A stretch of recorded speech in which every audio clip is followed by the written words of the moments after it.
持续锁定新闻大白话，我是黄韵晨。首先来为您介绍这一节国际话题的来宾，第一位是我们的国际战略学者林玉芳，大家好，以及我们的国际政治专家赖岳谦。主持人好，观众朋友大家好。还有资深两岸媒体人徐和谦。主持人好，大家好，我是何谦。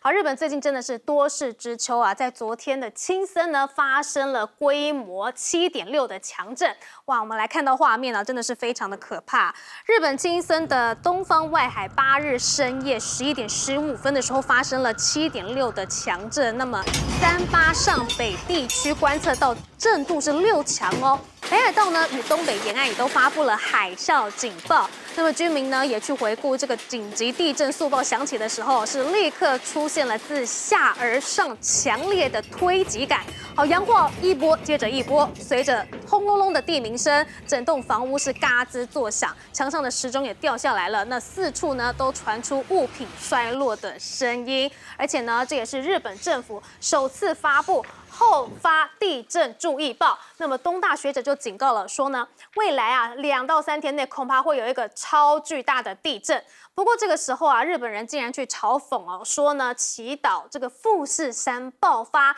好，路的网友就说了，说这会不会是在搞海底核试验呢？还说这个富士山还没喷吧，来个双喜临门。哇，这样子的说法其实是不太好的啦。但是呢，也反映出了近日啊，中日因为高市早苗而交恶，关系紧张。好，说到高市早苗啊，他在8日的时候呢，又对台湾有事有进一步的说法了哈。他表示呢，根据怎么样的一个事态符合呢，将会根据实际发生的事态跟个别的具体情况，由政府综合所有资讯来做出判断。也说呢，日本政府对台湾的立场不变。但是这样子的说法，显然大陆还是不太满意的。甚至呢，之前这个麻生太郎力挺高市早苗，哇，北京也是非常的不高兴，说啊，这一位日本政客的言论反映出了高市及其背后的日本右翼势力仍在错判形势，不思悔改。这种把挑衅中国当作博取眼球、收割民意的行径是非常危险。就是因为麻生太郎对高市的台湾有事态度是肯定的，所以陆方呢是非常的生气。好，除了大陆外交部发言人之外呢，大陆外长王毅呢在接见这个德国外长的时候，也谈到了台湾地位。他怎么说呢？他说，台湾自古以来就是中国领土，并通过开罗宣言、波茨坦公告、第26届联大通过2758号决议文等文件内容，从政治法理上都证明台湾就是中国领土，还说台湾地位已经被7重锁定。好，那他在接见这个德国的时候呢，不断的称赞德国，然后去批评日本，说呢，两方呢都是2战后，但是一方有反省，日本是没有反省的，80年来了都还没有反省这样子的侵略历史。好，除了这个历史啊，还有这个外交上呢，经济上面呢，更是影响很大。来看到现在呢，随着中日关系紧张加剧啊，连接上海跟日本大阪神户的被视为两国友谊象征的渡轮鉴真号呢，已经暂停营运了。而且现在中国人都不去日本了哈，主持人呢就到这个大阪的新斋桥那边去访问中国游客，结果绕了一圈，又是新加坡，又是越南，又是韩国，就是没有中国游客。大陆网友还说，现在不去日本旅游的4大原因：地震、流感、蚪灾，还有高市早苗，都是日本的4大害。而现在呢，日本的经济呢，哇，真的是不太好。而且啊，如果说中日经济脱钩的话呢，可能对日本来说是一种轻生哦，因为他们的产业链是深度绑定。日本对中国汽车出口是占中国进口总量的37% 啊，每3辆进口车就有1辆是来自日本呢。包括了丰田啊、本田等6大日系车企在华累积建厂50多个，日本汽车零件部对中国供应链依赖度达到了40%啊。另外，半导体方面更是啊，中国呢是日本半导体设备最大出口市场。2024年东京电子44%的收入都来自中国，日本对中国半导体出口额达到了1.31兆日元呢，是对美国出口的一个4.5倍。看到啊。经济、外交，好，现在还有地震，高市早苗的麻烦真的是不少。我们来请教赖教授。地震是天灾哈，我们觉得天灾有可怜啊，但是人祸就不可取了啊。日本的这个天灾啊，地震，一般估计啊，这个可能不是最高峰了，所以后面的地震应该不会只是余震啊。甚至有些专家认为，现在破8以上的这个地震的可能性，已经从过去的0.1%升到1%了，所以等于是它发生的几率已经在升高了。在这样的一个情形下我觉得赖清德们他们有责任有义务，因为他们前一段时间在鼓励台湾人说，大陆人不去日本的话，台湾人去然后要硬挺。现在我们已经有台湾的民众，有些人困在那个地方，有些人遭受到地震的恐惧他们害怕的不得了。那么甚至已经有传出，我有看到媒体有说，有些人正在泡汤的时候裸体的就跑出来了，因为被吓到了现在的情况是我们刚刚讲的，有很多专家预估说，很有可能这不是一个最高峰了很有可能还会有更高峰，会到达311的这个等级。那赖清德们真的，他们有责任有义务要告诉台湾的民众，现在该不该去日本？他们应该要好好的来分析，给台湾的民众一个，因为有些人如果再听他的去的话，被困在那里或发生什么样的悲剧，我想大家都不愿意见到。我觉得这是一个政府应该要做的事情，这是一定要做的事，而且要尽快的跟台湾的民众说清楚、讲明白，现在到底该不该去？还是带着小菊叔去日本？你不能去体验那个所以我觉得人命不能开玩笑我觉得真的是有必要跟台湾的民众说清楚、讲明白，该去还是不该去。如果不该去，就赶快的跟大家说，赶快先改变你的行程，暂时都不要去，等到都确定了这个安全了以后，你再考虑那当然。我觉得因为政治的关系，鼓动台湾的民众去日本。现在日本碰到这样的一个灾难，你有责任要赶快收回来，不然的话，我觉得这真的是很不负责任的一个做法。如果人命关天，台湾的民众有人在那地方是因为听了你的话跑去了，然后结果受伤了，或者是更不幸的事的话，你要负责任另外，我觉得这个。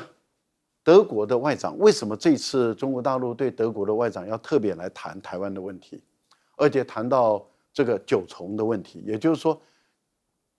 台湾属于中国，这个是绝对不能改变的，而且也改变不了的。为什么要针对这位德国的外长来讲？德国不要忘了，他在2战的时候，他也是一个侵略国，他是法西斯纳粹主义的，跟军国主义他们是结成一种邪恶的轴心国。他们都是侵略国，也都同样是战败国，但是德国跟日本不同的地方是，德国他们战败之后，他们认错道歉，然后他们悔改。你看，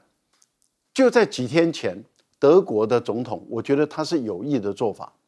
德国的总统到英国去访问的时候，他特别又跑去无名英雄墓，英国的无名英雄墓这边去献花，然后在英国的议会里面，他特别还认罪，说我们给你们带来的这么大的灾难，我们感觉到很惭愧我们不应该这样做，我们也要修正。这难道不是刻意的挑在这个时候？因为他知道他们的德国的内部也有选项党，就是极右翼的法西斯，那就跟日本的军国主义的高市早苗他们是同一挂的。而且你看到，在整个欧洲大部分的国家都不愿意跟高市早苗走得太近的时候，只有一个国家。那就是意大利法西斯政党。意大利目前的总理他就是法西斯的后代，他拥抱的这位军国主义者，就是法西斯碰到军国主义者那么额外亲切。但是对于大部分的欧洲人来说的话，他们不愿意碰到这种法西斯的再起，所以德国的总统特别到英国这边来，其实就是打脸高市早苗，说你军国主义者法西斯在2战对于人类、对于亚洲人、对欧洲人造成这么大的伤害，要道歉、要认错、要悔改。但是问题就在于，我们看到这位德国的外长之前不懂事，还对台湾说三道四，现在懂事了，长大了所以王毅就特别在对他实施成人的教育就是我们讲社区大学教育了再教育他一番，就是台湾怎么回到中国的怀抱，他的历史使命，然后他的法律的国际政治的地位。当然，这一位已经受教的德国的外长，他说他坚持一个中国原则这个态度就已经表达得很明白了。我想这一系列的动作其实都释放出一个讯息，也就是说，你有悔改，你有认错，你有长大，我们都会接纳你。那高市早苗，你为什么不肯认错？你为什么不肯把你的那句话收回来？而且还在那边转来转去，变来变去，更挑起更大的事端。好，现在的另外一个问题是这样子：王毅在跟德国外长会谈的时候讲了一句话，我觉得这句话是蛮重要的，就是“是可忍，孰不可忍”。这句话是当初中国大陆要开始启动对越南的这个自卫反击战的时候，他所使用的一个檄文。我觉得这是一种警告，看日本听得懂听不懂了。好，请教林玉芳委员。日本哦，人家讲说，你看日本传统的歌曲哦，都有点凄凉，因为日本是个地震非常频繁的地方。你看它在地址上来讲，北美这个板块，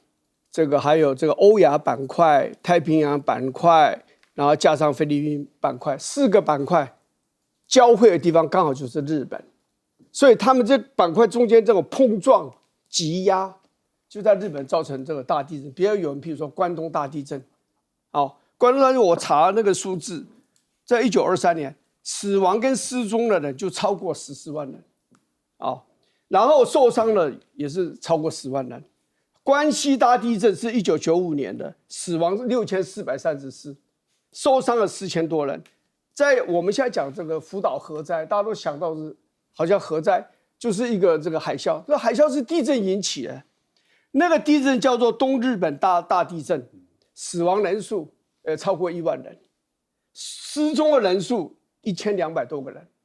所以日本的地震大概在全世界来讲，算是要排名排前面几名，就是地震之大，地震之频繁，而且有地震就容易火山爆发，所以富士山哪一天火山爆发也不晓得。所以日本人是生活在高度的不安全感之中，就是因为地理这个环境啊。那至于讲到这个日本跟中国大陆的贸易的问题，譬如说以去年来讲中国大陆依然是日本最大的贸易伙伴，已经好多年了。那日本呢，大概是中国大陆第3大的这个贸易伙伴，所以其实彼此之间的贸易有很大。然后呢，他们某种程度来讲也是互相依赖对方。在2024年来讲的话，中国大陆对日本的出口是超过1520亿，那日本呢对中国大陆出口稍微多一点，也是1562.5亿。那这个有些东西是，当然你说日本对中国大陆市场的依赖当然是很大，因为近嘛，方便嘛，然后，譬如说讲这个汽车来讲，中国大陆人民也很多人在开这个日本车，也便宜，而且这个省油这样。可是其实中国大陆对日本的依赖其实也蛮大的。你说汽车的零附件、半导体的设备、机体电路、医疗设备这些，还特种的一些金属，而且半导体的生产来讲，那个晶片的生产来讲，就日本的化学的那个气体有时候要用到那个气体。但全世界最强的是日本，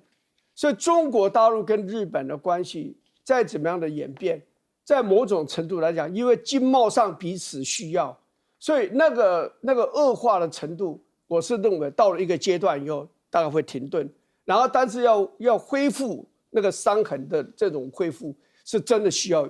一段时间，因为这是涉及到双方的民族主义。对日本来讲，上次我们讲过，他的民意支持度高市早苗。72%，日本首相4年换4个，这样常常这样子，1年换1个平均。那现在高市早苗的民意支持度一直往上走，已经走到72%，这个是非常罕见的，在日本的近代的宰相的历史上，首相的这个历史上面，所以这个时候他不会后退。尤其这个日本的这个安倍死了以后，他们其实最有影响力的，某种程度他们是老人政治。就是这个阿守，这阿守他是这个对高市早苗是非常的，麻生太郎是非常的支持的，所以呢，你要这个高市去进一步的做很重大的让步来讨好这个中国大陆，我觉得也不容易。好，我们请教徐老师。是，首先看到这个青森县昨天发生的地震啊，那当然山川异域，风月同天啊，在这个大自然的灾变面前，我们都只是非常渺小的人类啊。但这个人性的共同价值，我想是超越这个政治上的旗舰的，所以也要这个首先祝啊，这个青森县30多位受伤的民众早日康复。那12月9日呢，刚好也是这个日本皇后雅子的生日，所以今天大家如果到那个日本的宫内厅主管皇室的这个主管单位啊去看服务单位，去看就雅子皇后她公布了一个非常长的生日感言，那里面就谈到了非常多关于今年啊2战终结80周年的她个人的这个感怀。她今年她跟这个包括跟这个德仁的天皇，包括跟她的皇后的这个跟她的这个公主爱子去了很多地方，去了硫磺岛，去了广岛、长崎，也去了冲绳啊，甚至到外蒙古去看各个地方这个日本在那边战死的，当然很多是因为侵略战争在那边战死的这个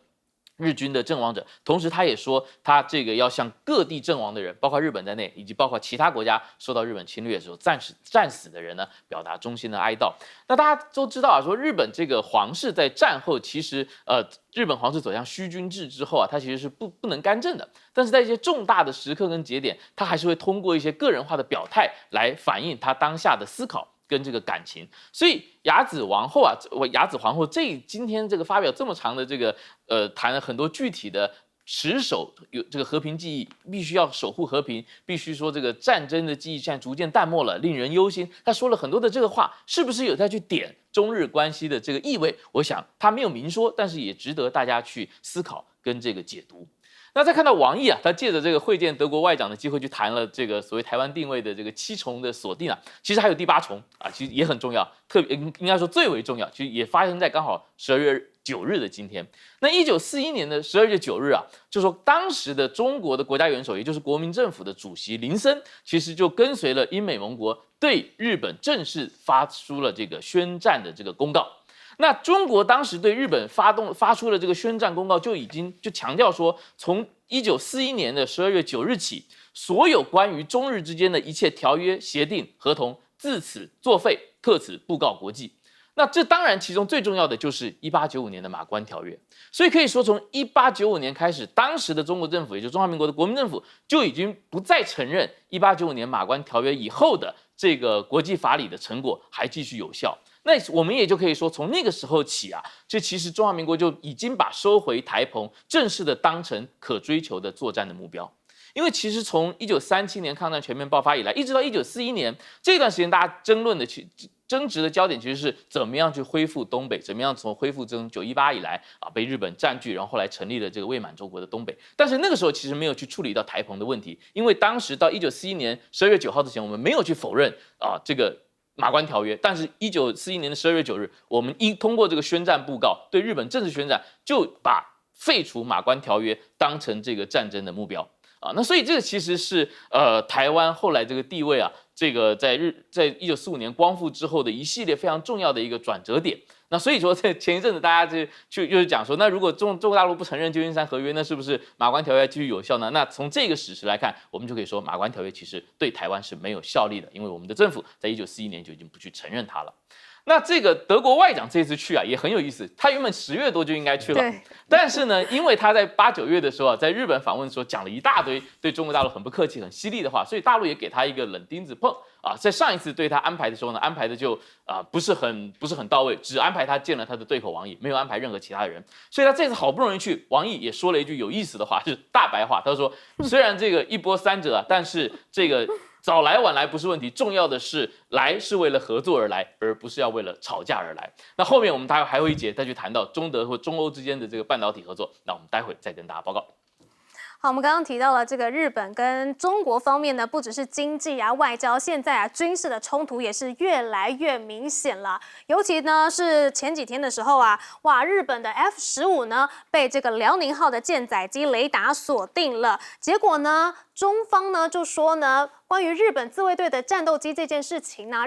中方没有接到日方的热线电话，那大陆外交部发言人就说呢，具体的情况呢，建议向中方的主管部门进一步询问。但是这件事情啊，哇塞，中国的媒体还是骂得很凶啊。他怎么说呢？说日本近期围绕所谓中国军机雷达照射事件大肆炒作，还抛出中方未接热线的说法。对于日本着急加息的行为，解放军报刊文指出，这是日本首相高市早苗涉台错误言论造成的系列严重后果的一个转移视线。也就是说呢，你在装可怜呐，还操作这个中方不接电话。但是啊，这个不接电话有谁挺日本呢？川普根本就不理哦。川普对于这件事情呢是始终保持沉默，凸显美方正在日中僵局上面保持距离，美日外交也面临了考验。日本需要联合其他的国家来强化对中国的嚇阻。好，但是我们来看到有一个国家是挺日本的，那是谁呢？是澳洲啊，因为它也有切身之痛。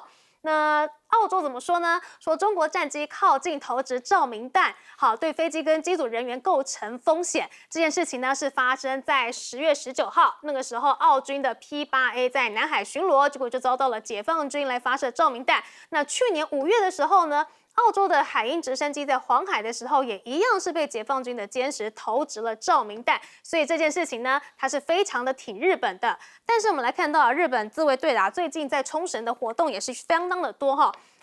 这个是央视的报道说，自2015年以来，针对解放军飞机的紧急起飞次数，在自卫队战机紧急升空中的占比，连续10年超过一半。日本战机对中方正常军事活动频繁，好抵近侦察干扰，才是最大的海空安全风险呐，还是再去骂日本呐？不过呢，日本民众呢自己对于这个战争呢也是相当的反感的。来看到呢，日本的赤旗报包日就报道了说，日本民众7日呢在日本神奈川县的横须贺市举行集会，反对在当地部署核动力航母。好，日本人自己都不挺哦。另外啊，我们来看到现在解放军的军力真的是越来越厉害了，它可以在千里之外去遥控这个察打一体的无人机为攻击目标。来看这个画面啊，中国自主研制的一个察打一体无人机，在跑道上面自主滑行，根据指令能够加速起飞，奔赴指定的空域训练。好，无人机飞行员呢就在地面方舱来紧盯机上的各项数据，实时的掌控战场姿态。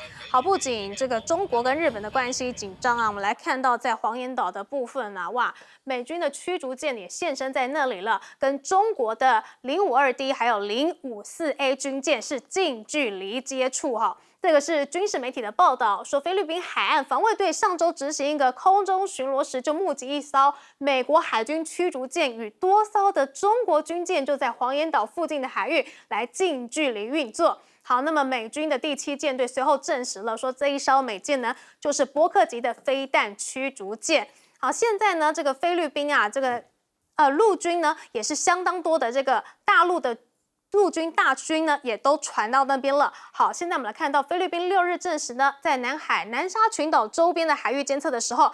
发现了中国船只活动明显的增加了，在中国人工岛的主壁礁附近呢，共有29艘被认为载有海上民兵的船只停泊，而期间菲方的巡逻机也一度遭到了来自中方发射的热焰弹给驱赶呢，在南海也是这个非常的紧绷。而我们来看到因为就是因为现在菲律宾的这个军力还有加上贪污的部分，哇，菲律宾的这个小马可仕呢，现在呢它的支持率也是下跌了哈。来看到呢，它较8月下降了14%，是自今年2月以来的一个最大跌幅。好，不过我们回过来看这件事情中日的军事热线是不是已经是完全没有用处了呢？我们来请教赖教授。日本仿照美国先跟中国大陆搞一个军事热线，接着开始进行军事挑衅，然后就说要启动这个军事热线基本上来讲，大陆不会理会这一套，因为过去美国玩过一次我们都知道，过去美国在香格里拉会议的时候，他也跟中国大陆建立了一个军事热线，接着裴洛西就来到台湾了，然后美国就赶快打电话给中国大陆，因为大陆就在台湾这个地方举行军演所以玩的这一套，事实上大陆就不接这个电话。那也就是说，你建军事热线的目的，如果是要来挑衅，那就不必了，所以大陆不会理会。那美国碰了一鼻子灰，日本也玩同样一套，因为它是在2023年跟大陆建立起来的。25的时候就来玩这一套了啊，先挑衅，然后接着那个军机过来，那你要打电话，人家根本不会理你。我想这个是对美国是如此，对日本也是如此。大家在问的是在于说，大陆的航母是在哪里举行这个演训？是在公海，不是在日本海，是在公海。在公海举行演训，那演训一定有演训区。有演训区一划分了以后，他一定是公告，他没有义务要告诉你日本嘛，因为他是在公海。难道他要告诉193个国家说我在公海，每一个国家打电话说我在公海举行演训吗？他是公告而已嘛。那你日本自己本身不认真，不去看公告，你不知道你飞机，而且你明明知道他已经在演习了，你还跑过来，你跑过来，这个很明显就是挑衅。挑衅以后被人家照到了，你就认了嘛。还哭哭啼啼的，这个成何体统啊？为什么我们会这么说？因为现在更细节的被公布出来了，也就是说，日本的雷达只能够，尤其 F-15战机的雷达，它只能看100公里，而中国大陆的雷达，它基本上可以看到170公里。这是日本的自卫队，他们的空军的高阶的军官他们说的，他们现在很担忧的地方是在于中国大陆的歼15的舰载机的雷达的能力高于美军的 F-15的战机的雷达能力，所以等于是日本被中国大陆看到了，锁定了，而你日本不自觉，因为他们当时的估计里面应该是在158公里的时候，中国大陆早就已经锁定它了。为什么？因为第二架是在晚上的时候，是晚上6点半到7点，已经天黑了，在天黑的时候两架。那么日本的战机被锁定，而且被锁定了30几分钟，锁定了30几分钟，日本都没有被发现，一直到靠近了以后，日本才发现。这代表日本的雷达的能力比中国大陆战机的能力差。他们说，他们的分析就是日本自己的高阶军官说，这个会让日本的飞行员吓破胆，因为他等于是被人家锁定，随时可以被打下来。而日本的战机的飞行员，他们毫不自知，要等到那个导弹接近它以后，它才会响起这个警报。可是，一般来讲，导弹的速度太快了，100公里这根本不是公里了嘛，所以一定是反应来不及。所以这也就是为什么日本人他们在这一次中，他们为什么会那么害怕。好，那我们就来看看，当日本哭哭啼啼的半夜召开国际记者会的时候，我们来看全世界有没有哪些国家那么站在他这边。东北亚的美日韩是三角军事同盟关系，美国没有，美国到今天为止都保持安静。日本已经多次的要求美国的国务院站出来说话，美国的国务院到今天为止不肯站出来说话，美国的国务院不肯站出来，白宫也不肯站出来，所以很明显的，美国没有站在他这边。韩国早就表明了，说我不介入哈，虽然我跟你有军事同盟条约，但是呢，我不介入你们。我们李在明公开的说，我们不适合介入，除非双方愿意韩国来调停，那我们才可以进来。如果他们不愿意，我们也不要不碰。好，所以美日韩的军事同盟根本没用。G7 呢？没有一个国家站出来，这代表什么？川普讲的话是对的，原来盟友不是朋友。真的是好讽刺哦。我们来请教林玉芳委员。这个当然我们外人不太了解，不过如日本所讲的，中国大陆用火控雷达或者射控雷达照射这个锁定日本的军机，一般来讲，在国际上这是被视为不友好的举动，甚至是很有挑衅性的举动啊。那当然双方的仇恨就这阵子就是突然间又升高了很多嘛。所以有这样的一个军事上的这样一个对立啊，外人会觉得比较的不那么的惊讶了。可是会不会有进一步的那种冲突的可能性？我的感觉也不会，因为对中国大陆来讲，他现在跟美国的关系好不容易才比较稳定一点，这一阵子，我想他不会愿意因为日本，然后又影响他跟美国之间的进一步和解的这样一个可能了。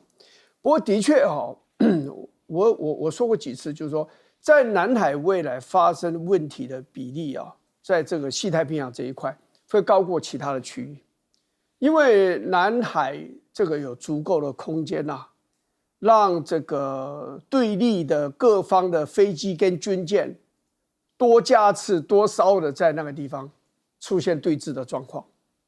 那像台海的话，基本上它是比较窄的一个海峡，而且这里面最重要没有增值性的岛屿啊。那南海的增值性的岛屿就好几座了黄岩岛只是其中之一而已了。然后呢，菲律宾呢又在美国的这样的一个支持之下或鼓励之下，他就这几年变得马可斯上来以后就变得比较的强硬比较的显示的比较好战的这个样子。那对中国大陆来讲的话，他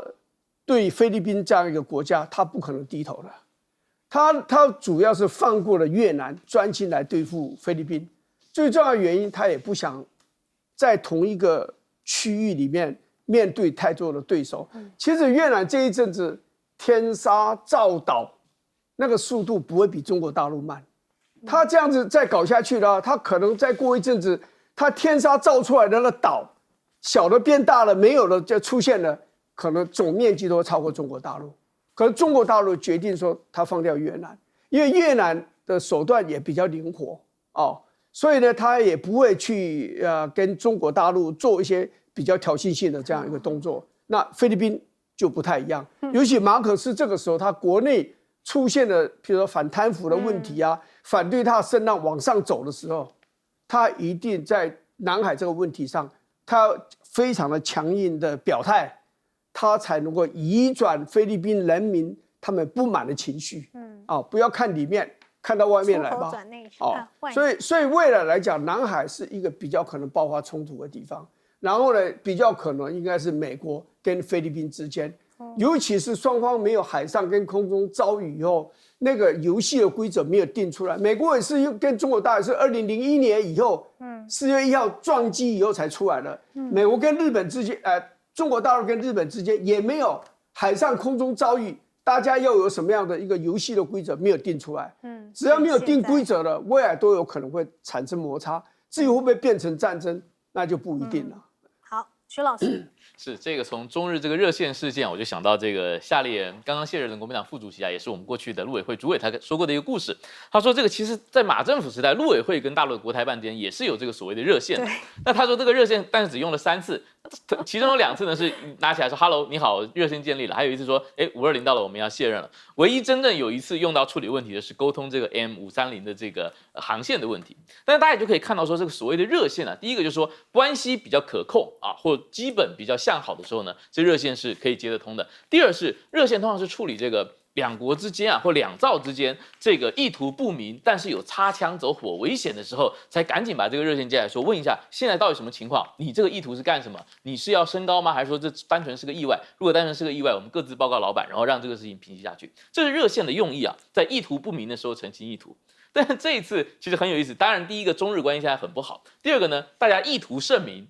日本的上下当然知道为什么现代辽宁舰的这个航母编队要在冲绳岛附近来进行这个大规模的演训。那同时呢，当然中方也大陆也完全了解为什么日本要抓住这个事情，然后再特别选在半夜2点，小泉进次郎防卫大臣突击的开了一个记者会，去制造一个非常戏剧性的指控的效果，彼此心里都门清，对于对方的意图，大家要做出什么样的媒体效果，大家要在国际上怎么样去形塑这个叙事，大家都非常清楚。所以，而且其实日本把这个大陆的辽宁舰航母编队的这个行动也公布得很详细我们可以看到说，日本防卫省公布呢，就是说12月7号就是说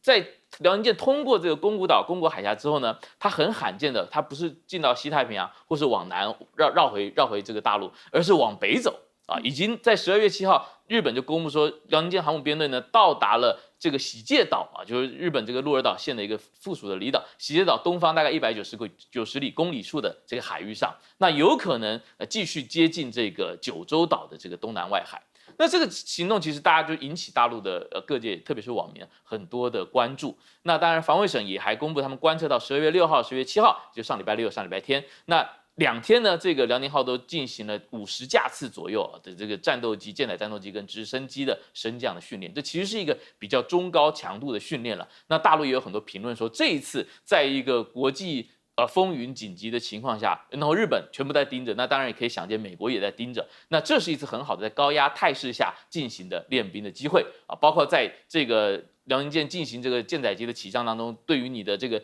全域态势感知的能力、你的勤务保障、甲板的调度、舰载机如何部署，甚至是一个敌我的识别啊，那等等方面都要去维持高水平的这个连续的这个运转。那接下来这个事态会怎么走呢？我觉得有2个时间点可以观察。第一个是12月13日，10月13日什么日子呢？是大陆法定的国家公祭日，它纪念的其实也是1937年南京大屠杀、南京城破，日军从中华门、中山门、光华门攻进南京，进行连续6周的南京大屠杀的起始的日期。那大陆把它定为国家公祭日，去纪念所有的这个在侵华战争当中罹难的同胞。那另外一个呢是12月26日，高市早苗会不会模仿这个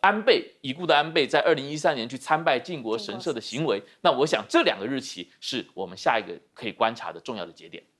好，接下来看到这个晶片上面的一个大新闻，那就是川普准了 H200要进口到中国吗？我们来看到他说啊，将允许辉达销售 H200晶片至中国市场，已经把这个消息告知习近平了。对方的反应良好，不知道他们是怎么沟通的啦哈。那他也说了，辉达销售 H200晶片的25%盈利呢，将上缴美国政府。这项政策将支持美国的劳动市场，强化美国的生产力。好，但是你现在给他 H200，中国会买吗？好像也不一定哦，因为啊，这个美国智库就分析了，说北京现在陷入了两难。一方面呢，是很担心美国的晶片有资安风险；另一方面呢，如果又大幅的去采购美国产品，那么将难以来推进国产替代的战略。而现在啊，这个川普过了，但是还有一关哦，那就是呢，这个中国对它出口的话，可能要到国会来作证了。好，国会山报指出说，这项决定很可能会遭到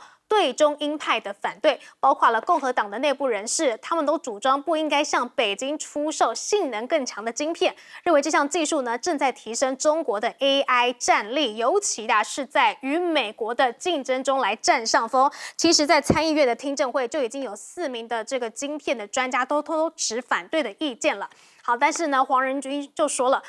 如果停止向中国出售晶片的话，那么美国的晶片行业将会面临每年高达700亿美元的收入损失。这些收入呢，是支撑美国本土研发投资啊、创造就业，还有保持技术领先的关键资金来源。制裁中国最终可能会拖累美国创新的速度。但是我们知道啊，现在呢，辉达的 GPU 不断的被超越或者是取代的可能性越来越大了，像是 Google 的这个 TPU 嘛，还有这个 S 晶片。好，现在呢，中国的 AI 晶片市场规模呢，预计在2024年的1425亿元呢，激增至2029年的1.34兆，这个年增率是达到了53.7%。所以它的这个中国的晶片呢，其实自己的也不太需要依靠你这个高性能的一颗晶片了，因为像是很多的这个 S 晶片呢，他们就是可以取代这个辉达的高阶晶片了。所以要不要用你这个辉达的晶片，他们真的是不一定啊。好，另外来看到这个川普的关税啊，哇塞，现在似乎这个效果也是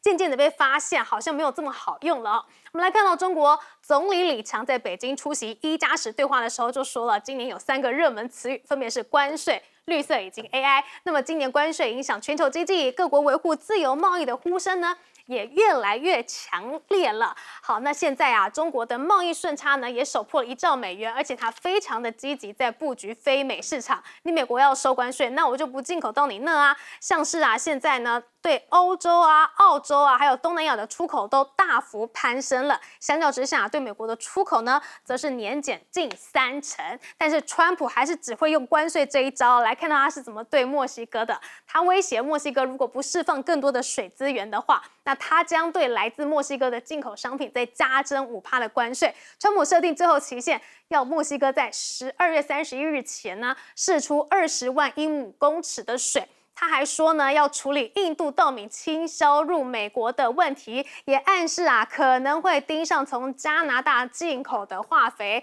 真的是离你美国越近，他的关税就收得越多哎。好，接下来看到他的这个副手范斯啊又说错话了。他呢谈到了这个移民呢，他说一名建筑公司的老板称，从美国移民与海关执法局在路易斯安那州执法以来，自己看到了很大的变化，接到了订单增加很多。好，范斯称呢，大规模移民就是偷走了美国梦。结果网友就问范斯了。你自己的妻子就是一个印度移民家庭呢，意味着你要让你的妻子啊全部都回印度吗？那你买好机票之后，请告诉我们哦，你必须要以身作则。好，说到这个移民啊，川普政府也掀起了一个移民寒流，美国国务院翻倍啊，撤了8.5万的签证呢，其中呢相当多都是学生啊。好，川普内阁真的是不断的在打脸自己耶。另外我们来看到啊，晶片这个手段到底对中国还有用吗？我们请教赖教授。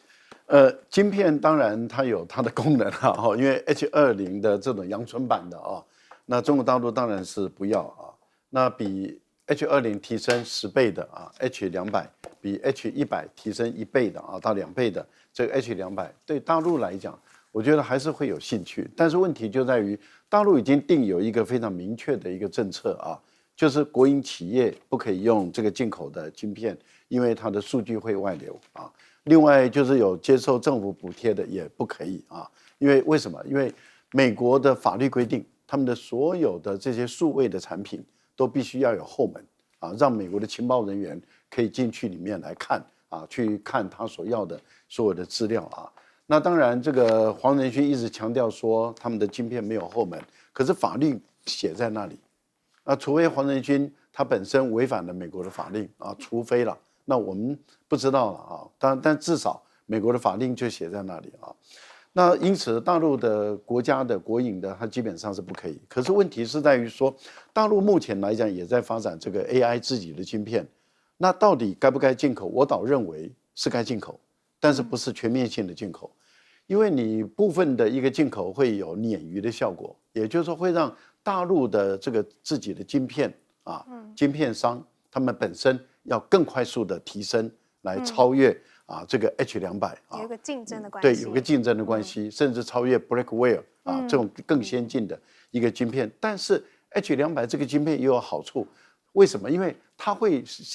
让这个 DeepSeek 他们本身的演算，它的进步的速度更快，所以它事实上是有好也有坏的。你不能够只看到它好的那一面，也不能只看到坏的那一面，必须要两方的灵活运用啊。那么一直把自己的产业把它养到最大，养到最大以后，你对于这个外面的依赖就会下降。可是问题就是，本来相互依赖对全世界是好事，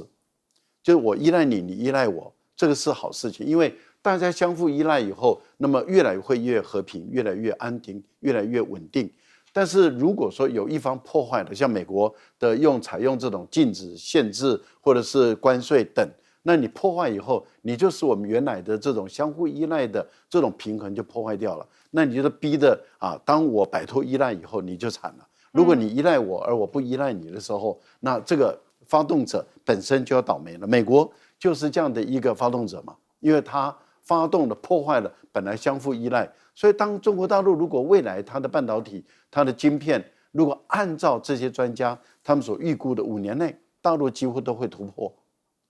所以黄仁勋着急的不得了，也在于他认为他领先的时间不多了了不起半年，更短可能不到半年。所以他为什么会极力的要说服这个川普，说我宁可给你，我赚的钱给你抽25%，拿1/4给你我也要出口。那是因为他失去中国大陆这个市场，对他来讲绝对不是一个好消息。好，那我们觉得就来看那川普所发动的这个贸易战，到底能不能遏制中国的整个工业科技的发展？没有因为他越发动，结果大陆的出口越旺盛。现在已经证明了一件事情，就是大陆的出口逆势的一直成长，在全世界它的出口是最旺盛，而它的贸易的顺差已经破了1万亿美元。这个对美国人来讲的话，当然不想听到嘛，可是它就发生了嘛。可是大陆它从来不追求这种过度的贸易顺差，其实它比较主张是平衡，也就是说我卖出去，我也要买进来。为什么我们会这么说？全世界唯一的一个国家就中国大陆，它是在上海设立一个很大的这个进口博览会。也就是说，全世界没有一个国家会搞进口博览会，就大陆。换言之，就你把你的产品送到中国来卖嘛，我们中国人要买嘛。所以你可以看到大陆的这种做法，他一直在努力的要做的就是贸易平衡，而不是过度的贸易顺差。好，我们先休息一下，待会回来。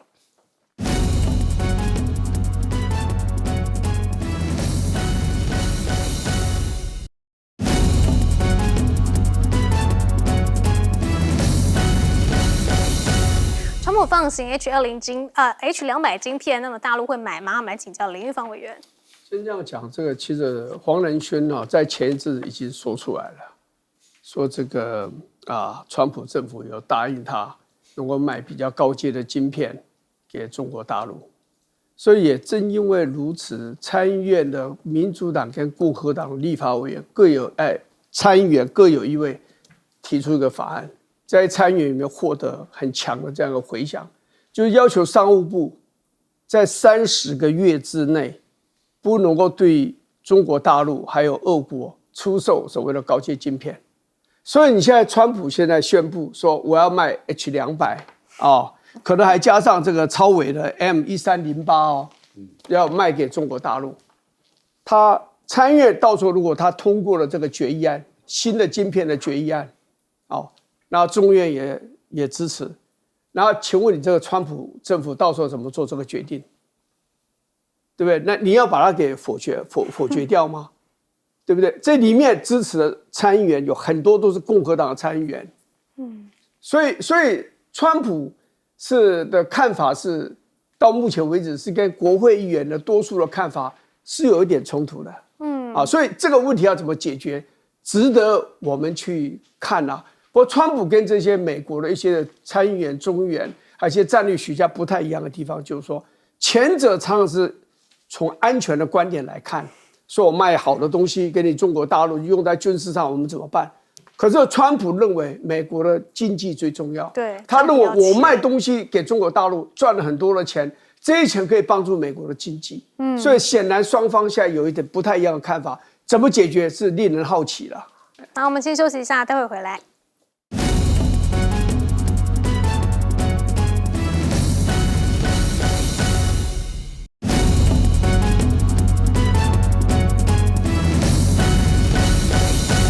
中国买不买 H200晶片呢？请教徐老师。是这个很有意思啊 ，Trump 在今天的凌晨啊，就是美国昨天的下午呢，他发了这个信息，他说他自己告诉了大陆领导人习近平，就说我决定要放行这个 H200的芯片。那所以大家就很好奇，那是这两个人又通了一次电话吗？还是说这个信息到底是怎么样传达的？这个今天下午这个在大陆的外交部发布会上。也有彭博社的记者问了，那大陆外交部的发言人没有做具体特别详细的回答，但是也没有否认。他说我们注意到了相关的新闻，然后中方一贯主张通过中美合作促进互利双赢等等。所以大家其实会很关注啊，就说如果做了一个正式的封扣，打了一个正式电话的话，应该双方都会发布官方的消息啊。但是到目前为止没有。那还是说这个信息是通过函件或者是通过这个其他的这个外交管道，由其他的官员来传递，我们目前不得而知了。但可想而知，就是说至少川普到目前为止，他把放行芯片这个事情当做一个领导人层级之间最高级别的一个 credit，做当做我给你的一个面子也好，我给你的礼遇或给你一个好感也好，我通过这个让这个事情变成我们之间的默契跟友谊的一个 token， 我把这件事情做给你啊，代表就是说我很满意我们现在在其他方面的合作，包括你对我的稀土也没有禁运。